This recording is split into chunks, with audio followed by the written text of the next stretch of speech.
Foodservice Powerplant Network, food service industry friends. Hello, it's Monday night. It's Valentine's Day. It is a night where if you aren't out on a date with someone you love or family or friends or however you do Valentine's Day, we're going to bring the love here. Boom, right here together. We're connecting. It's going to be great. And I'm really grateful that you're spending your Monday night with me and my friend Todd Strader with Winco. Todd has been, he joined the Powerplant Network early on, not too long after we started. And he's one of those people who has encouraged me so much along the way, pumped me up, encouraged me, offered insight and wisdom and just tools for my own journey. And so many in our community. He's one of those people that every time there's a win shared, Todd's there to celebrate that win. Every time that there's a challenge that feels difficult, he's there to encourage someone along the way. And so I can't wait to have a conversation with Todd and with you tonight. Listen, a big shout out to from wherever you're watching. If you are in the Foodservice Powerplant Network, welcome. If you are in the K-12 Powerplant Network and you are a lunch lady or a lunch lad and you're joining us, welcome. If you are on LinkedIn, you're one of our food service friends on LinkedIn joining Todd and I tonight, welcome. We're glad you're here. A couple of rules. Well, there aren't rules. A couple of notes, a couple of ideas for you. Number one, if you can, I would always encourage you, grab a pen and a paper, and inevitably there will be moments of time that Todd shares something about his journey, a lesson he's learned that might be for you. And it's always great to walk out with some notes, some nuggets of wisdom, whatever touches you that you can start implementing in your life. 15 minutes after our conversation ends, there might be something that maybe you need to call someone. Maybe you need to make a note for tomorrow morning when you wake up. Whatever that is, take some notes. Inevitably, there'll be something for you. The second thing I would say is you are welcome to ask questions. This is a live conversation for that very reason. So here's our fake StreamYard one, but you can ask a question. You can pump Todd up. You can say, yo, brother, you the man, whatever you want. And I'll try to bring as many up as I can if I can handle all that. And we'll make sure that your questions are answered by Todd. Anything's free game or me, whatever you need. We're happy to help. And look, some real thanks to a couple of organizations and friends who have said, believe in the mission of what the Foodservice Powerplant Network is doing, the hope of inspiring us to change and creating momentum and energy in our lives, this mission to connect us, knowing that we are stronger together than we are alone, and to grow, believing that the part of the fun in life is growing, it's developing, it's maturing, etc., feeling stronger, growing in confidence. And that's the team at the Zuma group. Maureen, Kathy, Joe, Dave, Nicholas, everybody over there, they came and said, listen, we love the mission of the Powerplant Network. How do we help you? How do we be a part of this and connect you with some of their readers? So we're doing some really fun stuff together. You're going to see more. They're a supporting partner of the Foodservice Powerplant Network. You'll see more coming from that relationship. And thank you to all of them for believing in kind of being a part of the heart of the industry, and to Chelsea and Aaron and Eric and Rachel and the whole team over at Crave.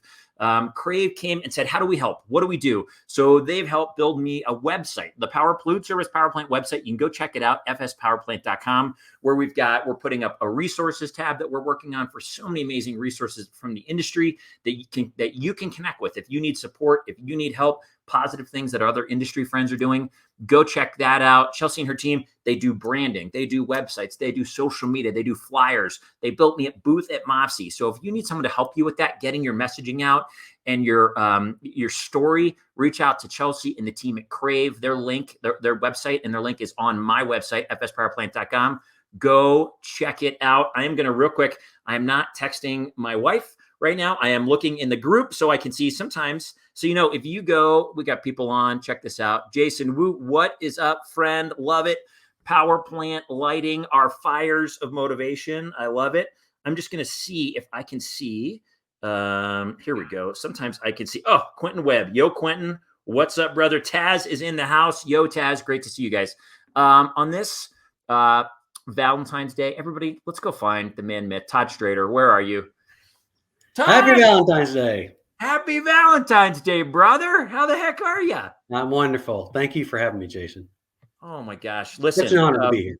A very public thank you, because, you joined, I don't know how you found your way to the Powerplant Network, but you did quite early on. And I did. You have been nothing but an encourager and someone who clearly lives what you believe. And you're someone who lifts others up. And I will tell you, from my limited perspective in this home, and my story, it's made a difference. And so thanks for all the ways you're lifting so many of us up.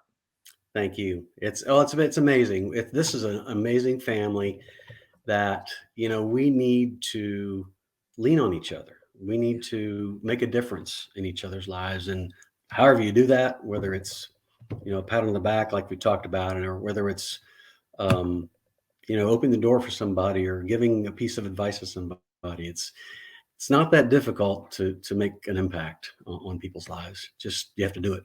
And we're doing it. You're doing it. We're doing it together, and I'm glad we right. are. Hey, for anyone who doesn't know your story and your journey, tell us, you're currently the Eastern Regional Sales Manager at Winco, correct? That is correct. Okay, awesome. Tell us, what's your journey? How'd you get to that role? How'd you get to where you are today? Yeah, well, I love Winco, and I probably say it too much, and I don't want to make like my boss Bill Colwyn says, you don't need to make the commercial, Todd. But the commercial it's not a commercial.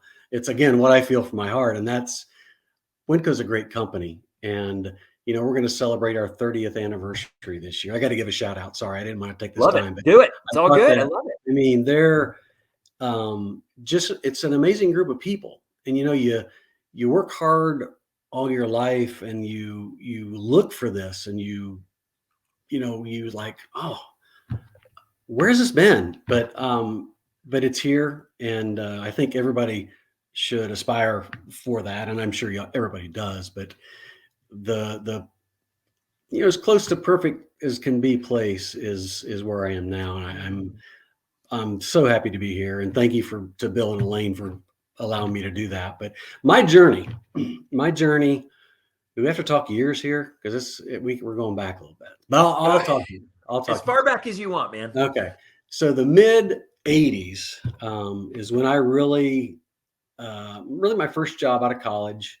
Moved from a tiny farming town in central Illinois.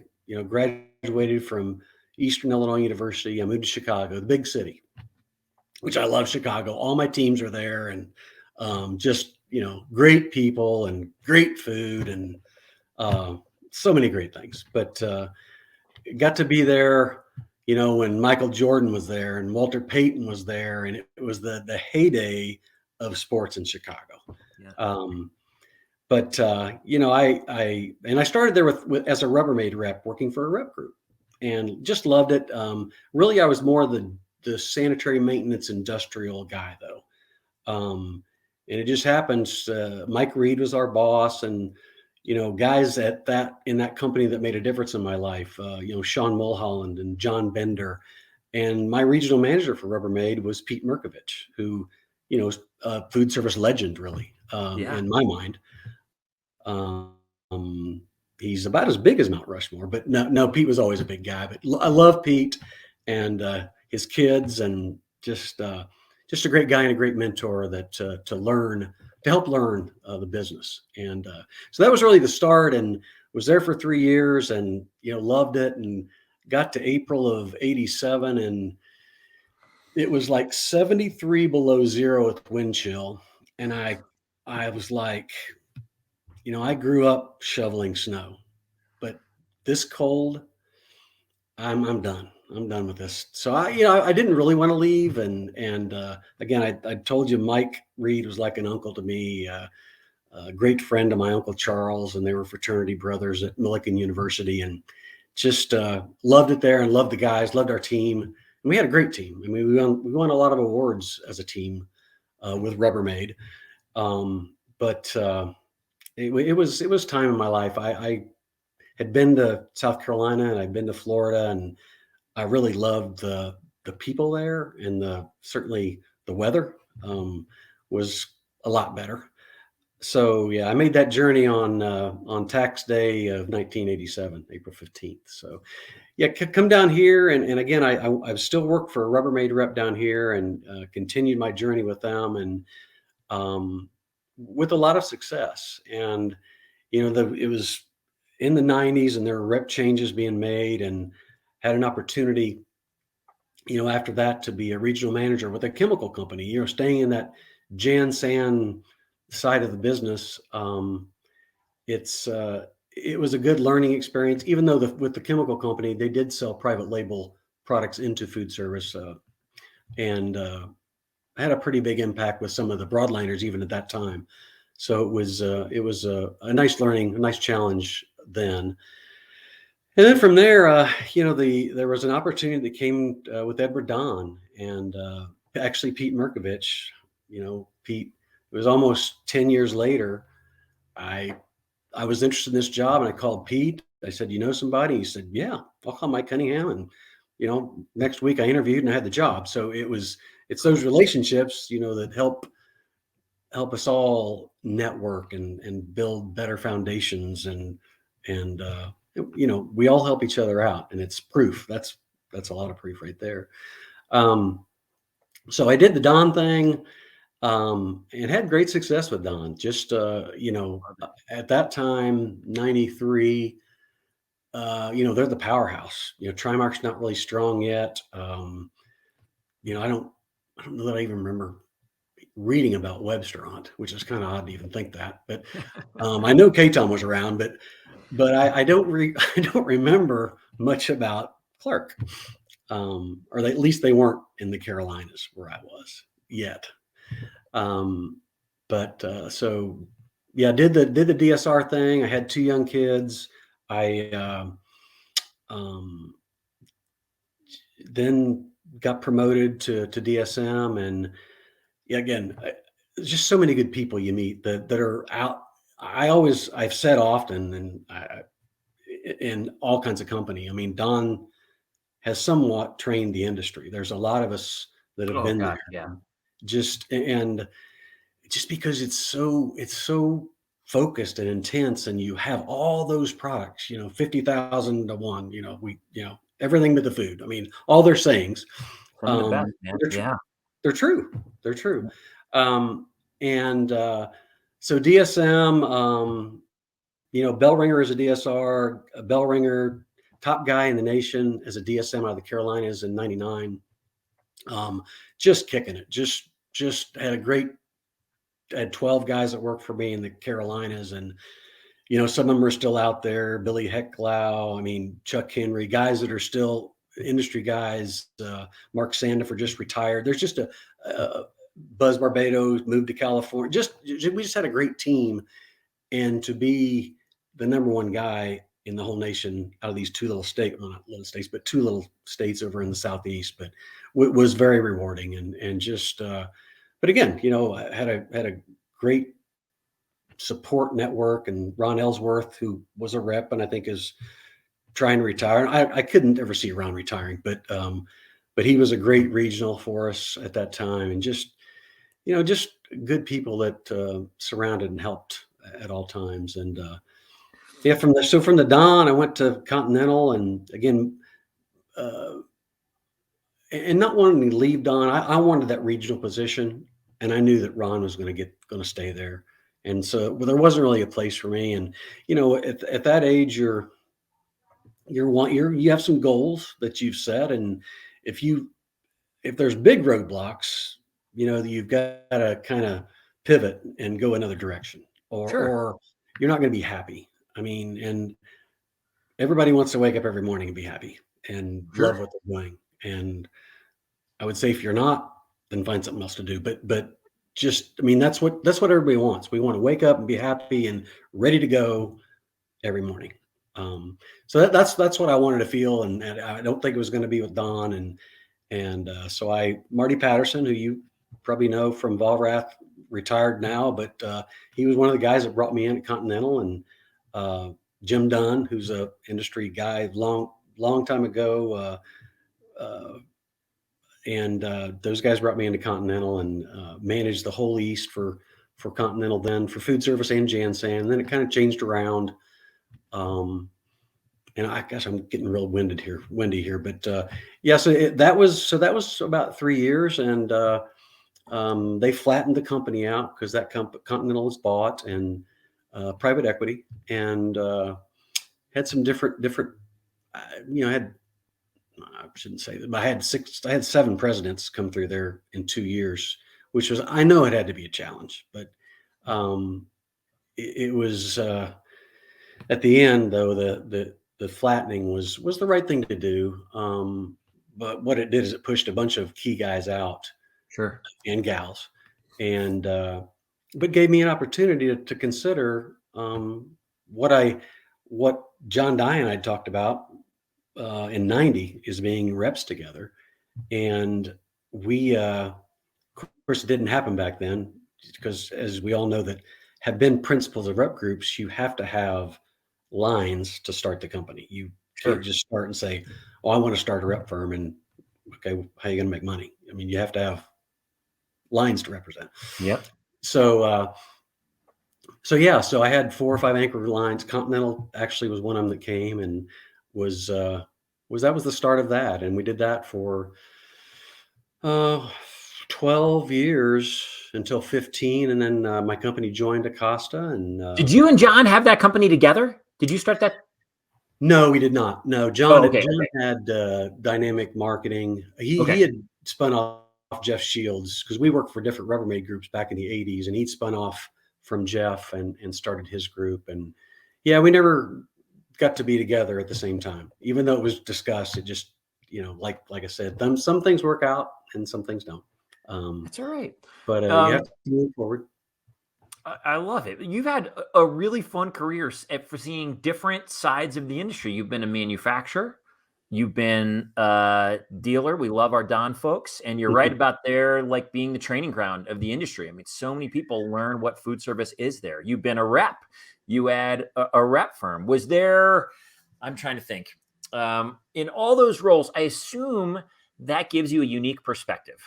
In the role you're in now with Winco as a man on the manufacturing side, you're able to consider the position of your reps in certain situations. You're able to consider the position of the distributor and the dealer in certain positions because you've been all those. I assume that gives you a pretty cool perspective to relate to a lot of, the people you work with.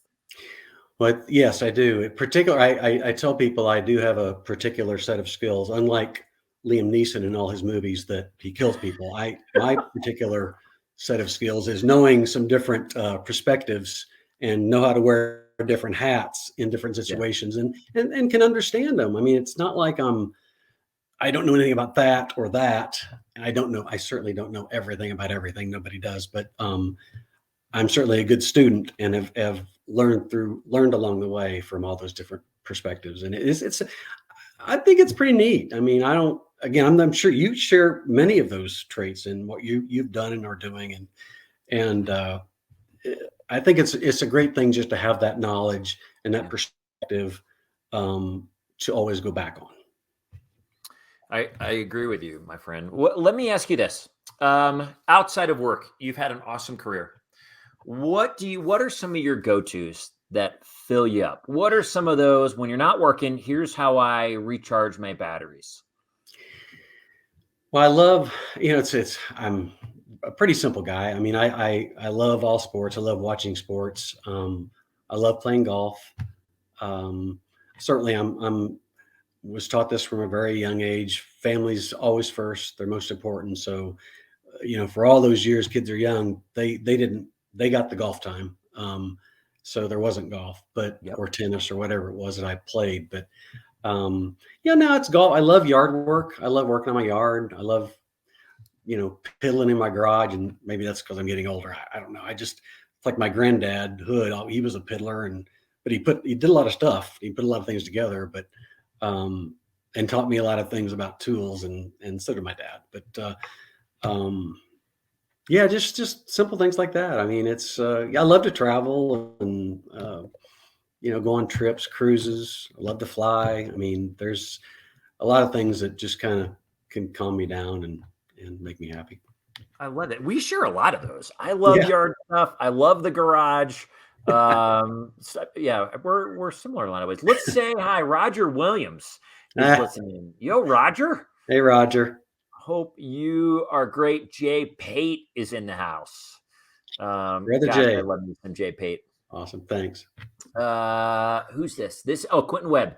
Being well-rounded and knowing where to find answers is the cornerstone to success in our industry. Well said, Quentin. Amen. Yeah, there's a lot of places to look. Sometimes I think that people Sometimes think people don't look for answers because they're afraid of not knowing them. They're like, there's a level, I don't know if this feels relatable, but that like, I think you are too, Todd. I'm okay not knowing what I don't know. And it's not a shame moment if I don't know something. And so I'm not afraid to ask because it doesn't mean I'm less than or I fail. But I think oftentimes a lot of people that don't ask questions or are afraid to ask or go find answers think it means that because it signifies they don't know a certain thing, that means less of them. I don't know. Does that sound relatable? It does sound relatable. And I've said that for years. There's never a dumb question. Yeah. Don't be afraid to ask it.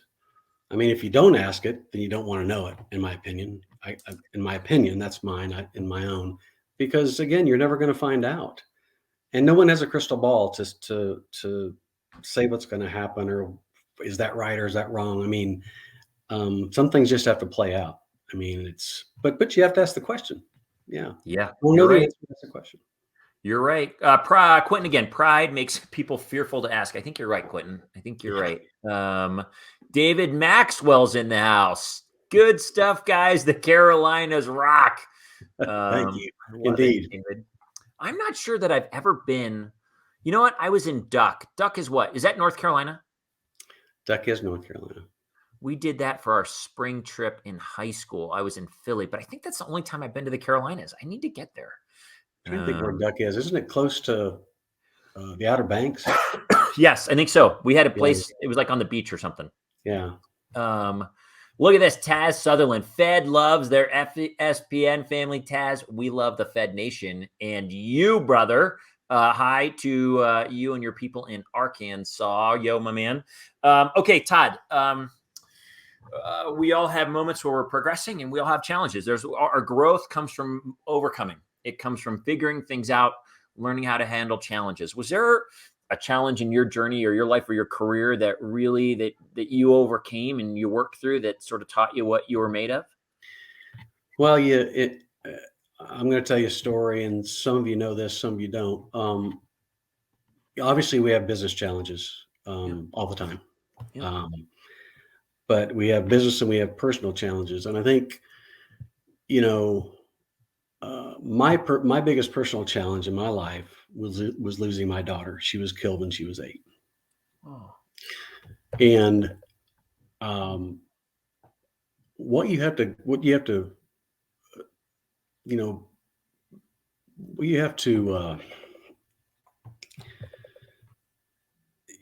go back and you have to like almost start over. Like, how does this happen? And why does it, all those questions that are the same questions that are asked in business for the most part. But when it's personal, you have to have a different starting point to me. So you have to have, people to lean on and family to lean on and friends to lean on, and which was people. You have to believe in God. You have to believe that your child's in a better place and not in pain and all that. That was my biggest challenge in my life. Yeah. And it's been a long time ago, but she's still my daughter, and I still think about her every day. And I've got 3 beautiful children now, and I'm going to be a grandfather on March 9th, which I don't know if I've shared that with you either. But that's an exciting thing. Congrats.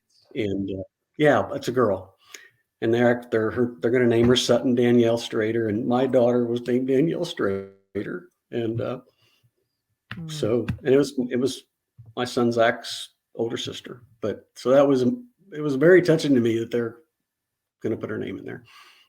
Yeah. So, but but we have peaks and valleys. Mm-hmm. That we all have to kind of grasp. And if you're in the valley, reach down from within and reach for help. And again, you've got to ask for help because you need it. people need help. They may sometimes have egos that don't realize that, but we all need help. It doesn't matter who it is. And then when you're at the peak, help somebody else, pull somebody else up, and help them out. You got a lot of love coming this way on Thanks. Valentine's Day, and Todd, thank you for sharing that. I'm sorry. I can't imagine that. Here's a question for you. Sure. Honored to know you, Todd. You're a great man. Todd, you are a great man. Amen. Who's this? This is that's Rusty. Simon Cox. Looking forward to seeing you in Dallas next week. My Canada brother. Yes, sir. Yes. Who's this? This is another Quentin. No one is on an island. No one is an island. When in the valley, reach for the peak. Todd, in your journey, that's probably one of the hardest things any human has to go through, losing a child. Is surviving something like that, because I think it takes a lot to survive something like that and find a way to come out and re-find joy again and connection and meaning and all of those things. Does that moment, is that one of the things that makes you so good and intentional at caring for others in pain? Because like I've said, you are one of the brightest lights in our community. And oftentimes I find there's a phrase someone told me long ago. It was after the years of my depression. And they said, you can only go as deep with someone as you've been yourself. Yeah. And I think about it quite a lot. And I would say that the people in my life that I go to in times of challenge are people that have experienced depth themselves, because they know what hell feels like. Yeah. They know what it's like to not want to get up in the morning, or to not be able to stop crying, or whatever that grief is. Would you point to that as something that makes you so uniquely kind of talented at caring for people in pain? That's a good point. I guess I've never really, this has probably helped me think back to that a little. Again, I think as we talked personally, that's what I was taught growing up from my parents, but that's a whole nother level when it goes to that. It's you can be taught all you can be taught, but until you experience something like that, and I know there's a lot of people out there that have experienced it, and I know you and I've talked, and I've cried with you about what you have been through, and that's special to me, that we were able to do that together, and you were able to tell your story, and that's a big part of course, getting through it and always being strong about it, and or as strong as we can be about it. But yeah, no, I would agree with you. I think it's, I think, that may have been, it was there, but that really put it to a different level. Yeah. Because it was within that a year or so of that time after that I met the best thing that's happened to me, and that's my wife, Sally. So on her Valentine's Day, I don't think she's listening to this, but she'll get to hear it, I guess, later. Love it. Thank you again for sharing that. That was yes, sir. It's really vulnerable stuff, and I appreciate it. And I'm glad that you have another Danielle coming your way. Oh, me too. Can't wait. I love it. March 8th. March 8th. Awesome. Okay, right. It's a unique time in the industry. It's been that way for 2 years. The uniqueness just kind of keeps evolving and changing, like a slinky going downstairs. It looks different every day, it seems like. So let me ask you this. Everyone's got supply chain stuff. We're all dealing with inflation and price challenges, and we've got, ports and all this kind of jazz. Yeah. So what are some unique ways that you're trying to take care or support your customers outside of, there's hard news that we give, or there's things it's, not always great. How do you still find ways to care for your customers and support them in this unique time? Well, a lot of that's top secret. So I really, but no, it's a good question, and it makes the people that understand what's going on, understand it. Yeah. And it boggles my mind And I guess some days I'd maybe want to live under that rock they're living, the ones that don't know what's going on. Or maybe they just don't want to know. But nonetheless, I think, I mean, there's challenges. None of us have a crystal ball and know how that's going to change. What I try to do is, if they've got a certain set of products they're buying, they're buying, look at some options other than that to buy. It doesn't have to be that exact knife, or it doesn't have to be that exact pan. If there's others that will work, why not use them? I tell people it's better having something than not having anything at all.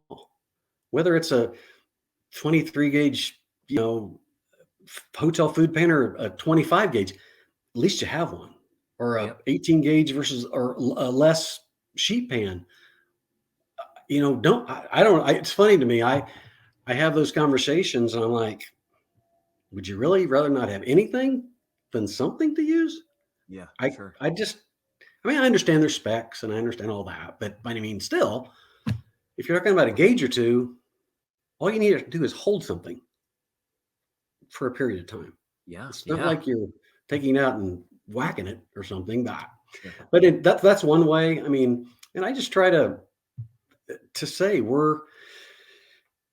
I know it gets repetitive and it's on my salutation and but let's keep getting better together. We have to work on this together. And, if I don't have something that I can supply you, let me help you find somebody that does.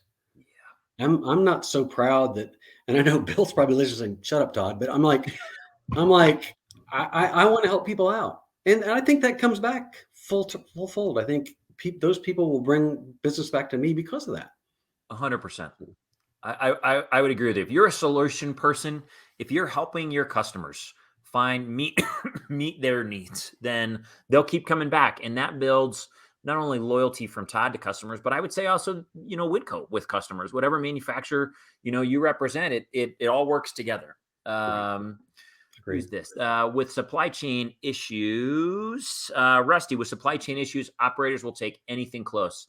Rusty, I think you're right, man. Great point.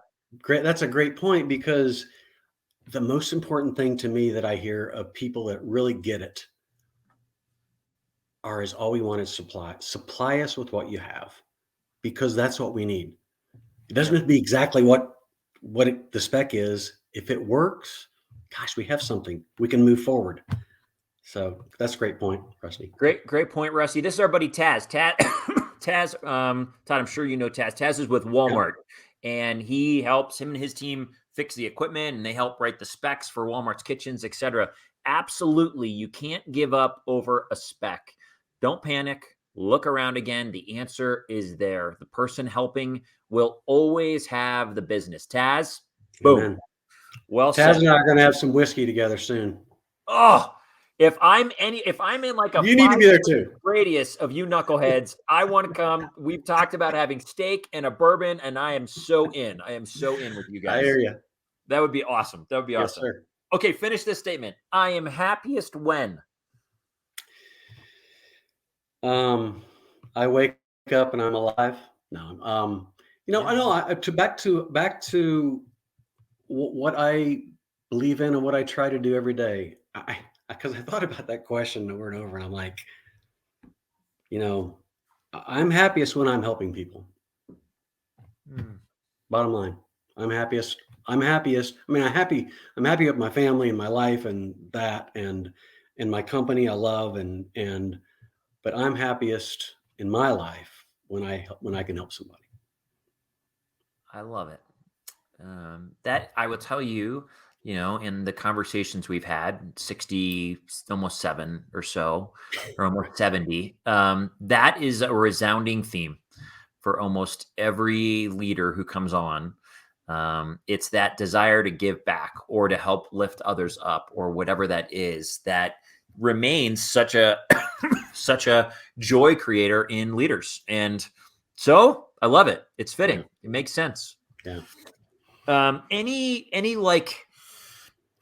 I love habits, certain things that we do that we stick with. Atomic Habits is out right now, and there's some great insight there. Are there any disciplines, habits. Hold on real quick. Hold on. Let me do this. Yeah. Todd, who is this? Todd always, Mike Collington. Todd always brings a positivity to work with Winco. We are grateful to have him. Mike, I didn't know you had Winco. Awesome. I love that you guys get to work together. Hi, Two Sabatina. favorite people Awesome. here.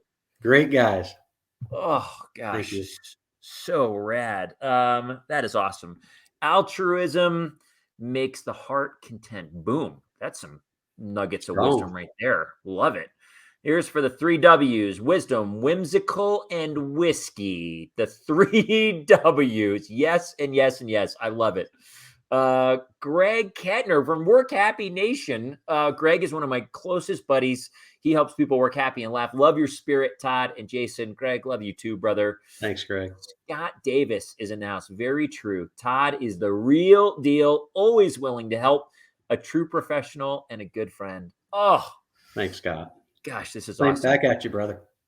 Love it. So, Todd, do you have any disciplines that you live by? Like, are you someone who's always in bed by 9:37? Are you someone that is always first thing in the morning is like, taking the dog for a walk and listening to motivating music? I don't know. Do you have anything like that in your world? From my mother, God rest her soul, she was, in my opinion, quite the rebel. So I am probably more like her, in that I don't want to say fly by the seat of my pants, because I'm very organized, I'm very structured, and have, I just I try to be flexible. I don't try to have things so set in stone that I'm I'm very OCD too. I like, just things got to be right, and they can't always be right if I'm doing the same thing every day. In my mind, and don't think anybody else has to do that, but Yeah. and that's the way I am. Now, I mean, if there is obviously structured days, then I'm very structured. I guess just I'm more flexible than that. I wouldn't say rebel. That's kind of a run with it. way. I'm running with rebel. I love Okay. it. Rebel's fine. Rebel with a cause. Yeah. I think it's you and I share a lot of the same traits. I think I've got some OCD in me for sure. We talked about maybe a little ADT, like ADD. Like I try to be organized too, but it's Todd, man. I can't wait for that whiskey and that steak. Amen. Can't wait. When on a plane, you're usually doing what? Well, there again, what I usually do is I try to get my work in order before I get on the plane, because I do like to just relax on the plane. I like to watch a series or a movie, depending on how long the flight is. But when there's work to do, I'll do work. Don't get me wrong. I'm not afraid of that. And if there is work to do, I'm going to do the work. But I do like to relax, and like I said, watch a series or a documentary or a movie, just to kind of shut everything off. Love it. Put the buds in, and I can't. What? I didn't hear anything. So yeah, love it. Good for you. Anything on your bucket list? 3 things on Todd's. I want to do this someday. I can't wait to do it. Yeah. It's probably a long list, actually, but 3. I mean, I've always wanted to go, and so has my wife. We wanted to go to Australia, and this is more of the travel stuff that we talked about earlier.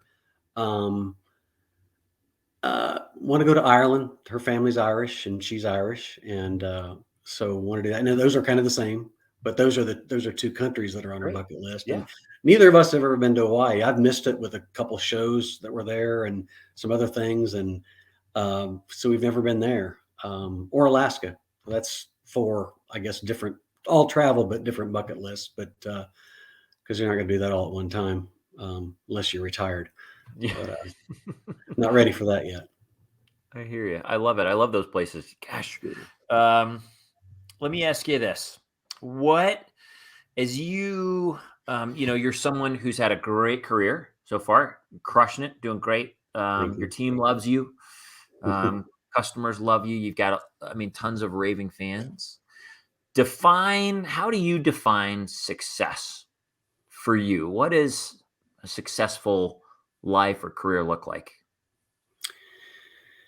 I think for me, and I kind of think this should be part of what any of us in sales or sales management, or, if you want to be successful, to me, success means waking up in the morning and absolutely loving what you are doing. Hmm. Um, there's always challenges, but we're going to work through those together. And a challenge to me is an opportunity. I mean, yeah, they're always going to be there, but make an opportunity out of it, make something good out of it, make something successful out of it. And the other part goes back to, not to be repetitive, but always be there for not only the people you love, but for your customers and your associates and your friends and your teammates. And Hmm. if we work together, we'll be much more successful than if we don't. I think it's safe to say, the way you define success, that you're quite a successful guy, Todd. Um, Well, Watching you lift others up, and whether it's opening a door, whether it's helping your customers, your industry friends, people in the power plant network, you're the real deal, and you are affecting lives for the good in very tangible ways, thank you, and Jason. that can be felt. Thank you. I reached out to a couple of your friends who, I don't know a ton of your friends, but I know I some of only your have two. colleagues. That's good. That's good.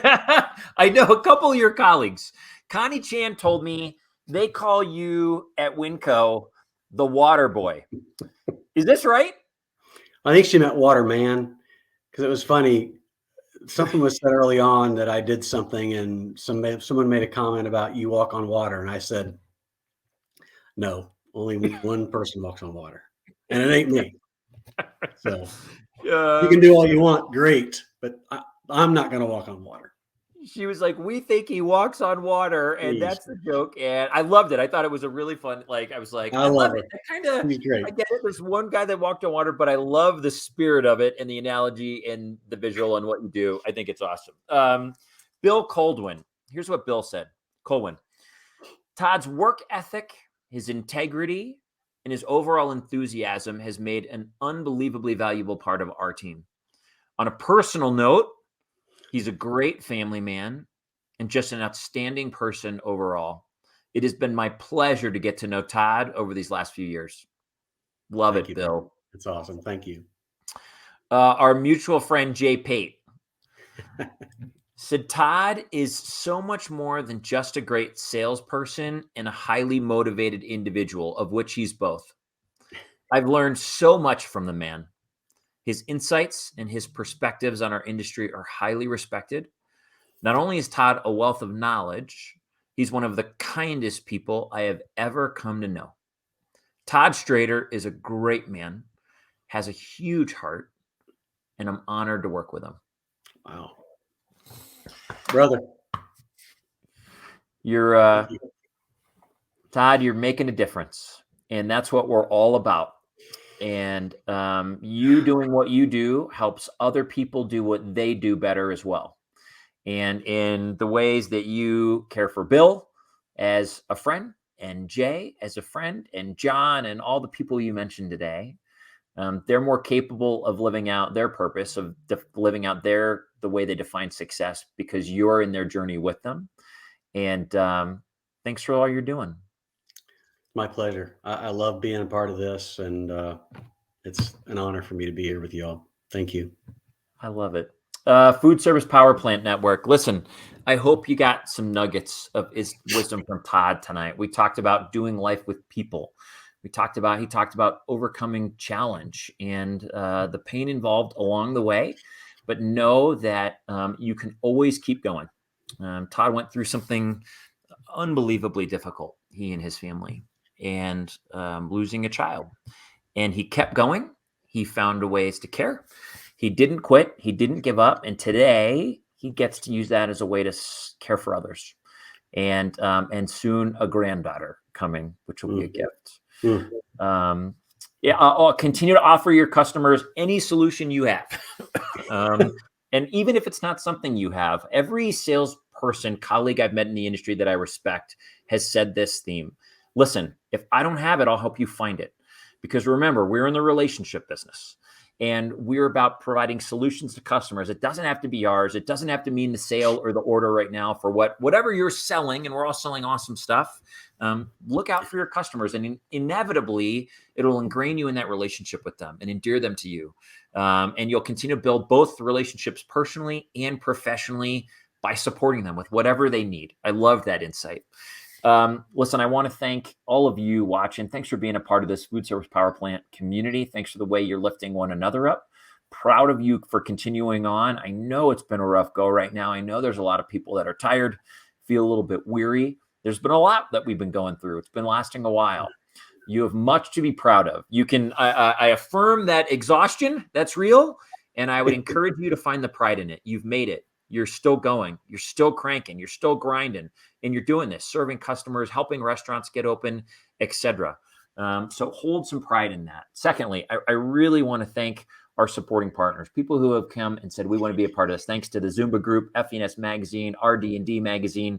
Thank you to Chelsea and Crave and the team there. If you want to find either of, subscribe to the magazines, reach out to the FENS team. If you want to reach out to Crave, go to my website, go to the Foodservice Powerplant website, fspowerplant.com, connect with them there. They're doing amazing things for the industry to help tell stories. And remember, it's kind of all about the story at the end of the day. Story is what motivates and what connects. Who is this? Let me just see real quick. Jen Bolton's in the house. I love it. Mike, well done. Thanks, brother. I am so glad you are here, and I'm so glad that you get to work with Todd day in and day out. That makes me really happy. Quentin Webb, first time seeing Mr. Strader, and very touching and motivating interview. Thank you both so much. Ready for the rest of the week now. Quentin, go make it happen, dude. Make it happen, brother. I know you're grinding and helping people out and making service calls late at night and all this kind of stuff. Keep going. We're thankful for you. Foodservice Powerplant Network, thanks so much. Keep on. Remember, if you are in a tough spot right now, your job is to keep moving the way Todd did, the way everybody does at different parts of their journey. This isn't the end of it. It's a moment to learn, to reach out to people. If you need people to reach out to, always go to people you trust, people you built relationship with, people who are, whether colleagues in the industry or personal family or friends. You can always reach out to Todd and I. We'd be happy to listen, connect, or point you in the right direction. And I would always encourage you. I would say I've got trained professionals in my own life when things get really challenging, whether it's coaches, whether it's therapists, people that help me figure out what's going on when I can't figure out myself. Go utilize those resources. There's no shame in that. It's a part of our journey in moving forward and recognizing things maybe we didn't see on our own. So let me encourage you to do that. Keep moving. Everybody, lots of love on this Valentine's Day to you. Virtual hugs. Todd, thank you again. Love it, man. Love it. We'll keep going. Everybody have a great night. See you soon. Thank you.